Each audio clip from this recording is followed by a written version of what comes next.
변호사를 선임할 때 판사 출신 또는 검사 출신 변호사, 손해사정사를 선임할 때 보험사 출신 손해사정사, 손해사정사무소 가온. 사건 개요. 원고는 피고 보험사와 재해사망보험 계약을 체결하였고 피보험자인 원고의 아들 씨 바다에 투신하여 사망하였다. 보험약관에는 피보험자가 고의로 자신을 해친 경우 보험금을 지급하지 않으나 심신상실 등으로 자유로운 의사결정을 할 수 없는 상태에서 자신을 해친 경우에는 보험금을 지급한다고 규정되어 있었다. 원심 판결. 원심은 시 자신의 생명을 끊는다는 것을 인식하고 의도적으로 자살한 것이며 정신질환 등으로 자유로운 의사결정을 할 수 없는 상태라고 보기 어렵다며 원고의 보험금 청구를 기각하였다. 대법원 판결. 대법원은 원심의 판단이 잘못되었음을 지적하며 사건을 서울중앙지방법원으로 환송하였다. 주요 이유는 다음과 같다. 1. 자살과 면책 여부. 사망을 보험사고로 하는 보험계약에서 자살이 면책 사유에 해당하더라도 피보험자가 정신질환 등으로 자유로운 의사결정을 할 수 없는 상태에서 자살한 경우는 면책에서 제외된다.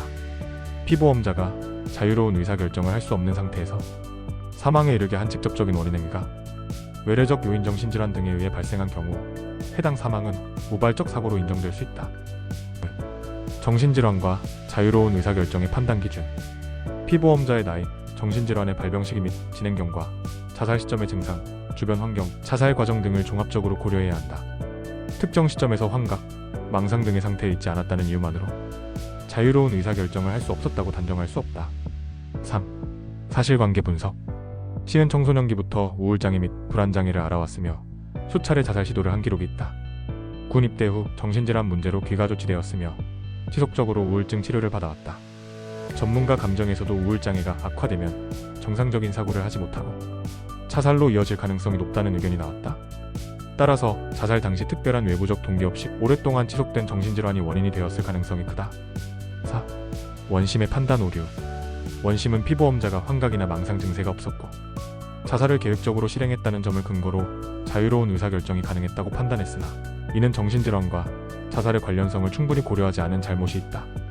결론. 대법원은 피보험자의 정신질환을 충분히 고려하지 않고 자유로운 의사결정이 가능했다고 본 원심 판결을 파기하고 다시 심리하도록 사건을 환송하였다. 판례의 시사점. 보험사고로서 자살이 면책사유에 해당하더라도 피보험자가 정신질환으로 인해 자유로운 의사결정을 할 수 없는 상태였다면 보험금이 지급될 수 있다. 따라서 특정 시점의 정신상태만으로 판단해서는 안되며 우울장애 등의 질병 진행 과정과 자살에 이르게 된 전반적인 상황을 종합적으로 검토해야 한다.